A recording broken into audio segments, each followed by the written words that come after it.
اور میرے بھائیو اللہ کی قسم جس طرح آپ کے سامنے رکھا تھا کہ موت کی گھاٹی بڑی تلخ ہے، بڑے بڑے ولی اللہ اس آزمائش میں کئی مرتبہ فیل ہو جائیں گے، اور بڑے بڑے جن کو اللہ چاہے گا، بڑے بڑے گناہگار ایسے ہیں، بڑے بڑے گناہگار ایسے ہیں کہ جو آخری وقت میں سجدے کی حالت میں اللہ تعالیٰ روح قبض کر لیتا ہے، لا الہ الا اللہ کہہ رہا ہوتا ہے، روح قبض ہو جاتی ہے، حالت احرام میں ہو جاتی ہے، اللہ کی عطا بھی ہوتی ہے۔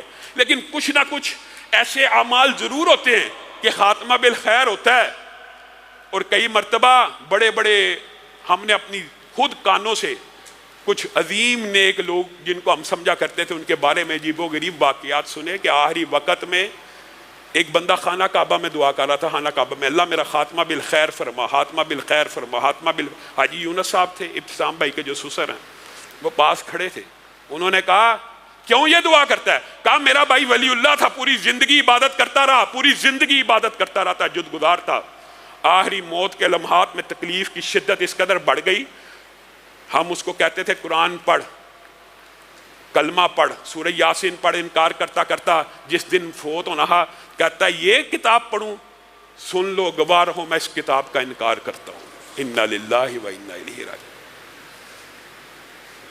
اللہ تعالی ہمیں برے خاتمے سے بچائے۔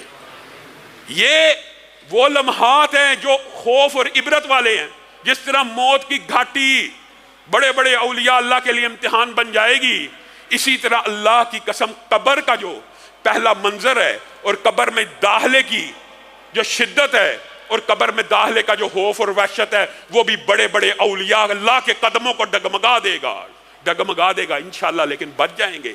لیکن خوف ہے، شدت ہے، قبر کی شدت، اس سے پہلے کے احوال یہ میں انشاءاللہ آپ کے سامنے رکھوں گا، لیکن میرے ذہن میں قبر کے حوالے سے ایک واقعہ آ گیا۔ مجھے ایمانداری سے بتائیے، جناب سعد بن معاذ رضی اللہ تعالیٰ عنہ کتنے عظیم صحابی ہیں، کتنے عظیم صحابی ہیں، کتنے جلیل القدر صحابی ہیں کہ دنیا سے گئے ہیں تو رسول اللہ صلی اللہ علیہ وسلم اللہ کی بارگاہ میں دعا کر رہے ہیں، اللہ سعد نے اسلام کو قبول کیا، اللہ اس نے یہ نیکی کی، اللہ اس کے اوپر رحم والا معاملہ کری۔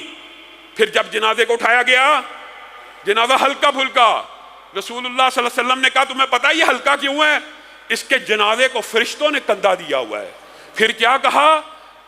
قبر کے قریب پہنچے، اے میرے صحابہ میں تمہیں بتاؤں سعد کے جنازے میں کتنے فرشتے شریک ہوئے؟ اللہ کے رسول بتائیے۔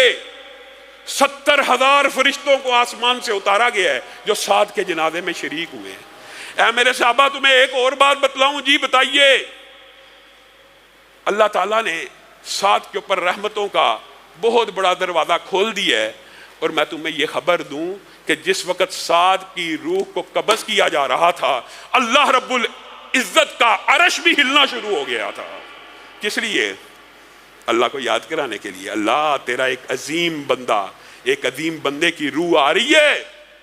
اللہ تو یاد رکھتا ہی ہے، لیکن جس طرح عرش کے ارد گرد تسبیح اور تحلیل انسان کی کہی ہوئی شہد کی مکھیوں کی بنبناہٹ کی طرح گھوم رہی ہوتی ہے، ہر وقت گھوم رہی ہوتی ہے۔ جس نے سبحان اللہ یہاں کہا عرش تک پہنچ گیا، کھرب ہا کھرب نوری سال کا فاصلہ پہنچ گیا، سبحان اللہ ہی پہنچ گیا، اور ہر وقت عرش کا چکر لگا رہا ہے۔ کس وجہ سے؟